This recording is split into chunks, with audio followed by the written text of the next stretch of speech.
പാചകവാതക ക്ഷാമത്തിൽ കൊല്ലം ചിന്നക്കടയിൽ ഡിവൈഎഫ്ഐ പ്രതിഷേധം. ഗ്യാസ് സിലിണ്ടറും വിറകുമേന്തിയാണ് പ്രതിഷേധം.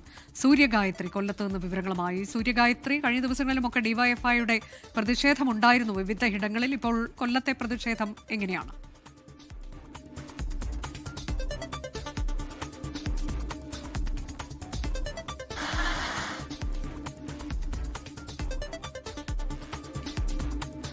പാചകവാതക ക്ഷാമത്തിലാണ് കൊല്ലം ചിന്നക്കടയിൽ ഡിവൈഎഫ്ഐ പ്രതിഷേധിക്കുന്നത്. ഗ്യാസ് സിലിണ്ടറും വിറകുമേന്തിയുള്ള പ്രതിഷേധമാണ് ഇപ്പോൾ കാണുന്നത്. കൊല്ലത്ത് ചിന്നക്കടയിലുള്ള പ്രതിഷേധം, അതിൽ കേന്ദ്രത്തിനെതിരെയൊക്കെയുള്ള വിമർശനമുണ്ട്. ഒപ്പം പാചകവാതക ലഭ്യത ഉറപ്പുവരുത്തുക, US വിധേയത്വം അവസാനിപ്പിക്കുക, നരേന്ദ്രമോദി തുടങ്ങിയ കാര്യങ്ങളൊക്കെയാണ് അവർ ആവശ്യപ്പെടുന്നത്. ഒരു ബാനർ പിടിച്ചുകൊണ്ട് ഉള്ള ചിന്താ ജെറോം ഉൾപ്പെടെയുള്ള നേതാക്കൾ ഈ പ്രതിഷേധ പരിപാടിയിൽ പങ്കെടുക്കുന്നുണ്ട്. നമ്മളതിൻ്റെ ദൃശ്യങ്ങളാണിപ്പോൾ കാണുന്നത്. കഴിഞ്ഞ ദിവസങ്ങളിലും ഡിവൈഎഫ്ഐ വിവിധ ഇടങ്ങളിൽ ഇത്തരത്തിലേക്ക് പ്രതിഷേധം സംഘടിപ്പിച്ചിരുന്നു. ഇപ്പോൾ ഏറ്റവും ഒടുവിലായി നടക്കുന്ന പ്രതിഷേധം കൊല്ലം ചിന്നക്കടയിലാണ്. ചിന്താ ജെറോം ഉൾപ്പെടെ നേതാക്കൾ പങ്കെടുക്കുന്ന പ്രതിഷേധം.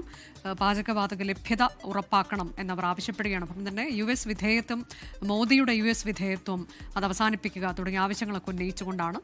സൂര്യഗായത്രി, വിവരങ്ങൾ പറയൂ. അല്പസമയം മുമ്പാണ് കൊല്ലം ചിന്നക്കട ജംഗ്ഷനിൽ ഡിവൈഎഫ്ഐയുടെ നേതൃത്വത്തിൽ പ്രതിഷേധം സംഘടിപ്പിച്ചത്.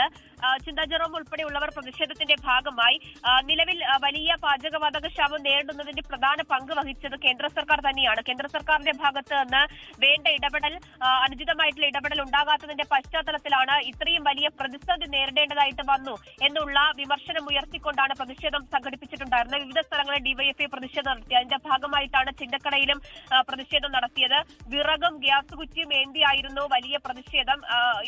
ഇനിയിപ്പോൾ വിറക് കാലത്തേക്ക് പോകേണ്ടതാണ് എന്നുള്ള വലിയ വിമർശനം ഉയർത്തിയിട്ടുണ്ടായിരുന്നു. ഗ്യാസ് കുറ്റിയുമായിട്ടാണ് റോഡിലൂടെ പ്രതിഷേധ ജാഥ നടത്തിയിട്ടുണ്ടായിരുന്നത്. കഴിഞ്ഞ ദിവസം കോൺഗ്രസിന്റെ അടക്കം നേതൃത്വത്തിൽ വലിയ പ്രതിഷേധങ്ങൾ ഉയർത്തുന്ന സാഹചര്യം ഉണ്ടായിരുന്നു. കേന്ദ്ര സർക്കാരിനെതിരെ അതിരൂക്ഷമായിട്ടുള്ള വിമർശനം ഉയർത്തിക്കൊണ്ടാണ് ഈ പ്രതിഷേധങ്ങളൊക്കെ തന്നെ നടക്കുന്നത്. അതുപോലെ തന്നെ പ്രധാനപ്പെട്ട ഒരു കാര്യം, ജില്ലയിൽ 80%-ലധികം ഹോട്ടലുകൾ ഇതിനോടകം തന്നെ പൂട്ടിക്കഴിഞ്ഞു എന്നതാണ്. തുറക്കാൻ കഴിയാത്ത സാഹചര്യത്തിലേക്ക് ഹോട്ടലുകൾ പോകുന്ന ഘട്ടത്തിലാണ് മറ്റൊരു വശത്ത് ഈ വലിയ പ്രതിഷേധങ്ങൾ കൂടി നടക്കുന്നത്. അനുജ, കൊല്ലത്താണ് ഡിവൈഎഫ്ഐ പ്രതിഷേധം പാചകവാതക ക്ഷാമത്തിൽ.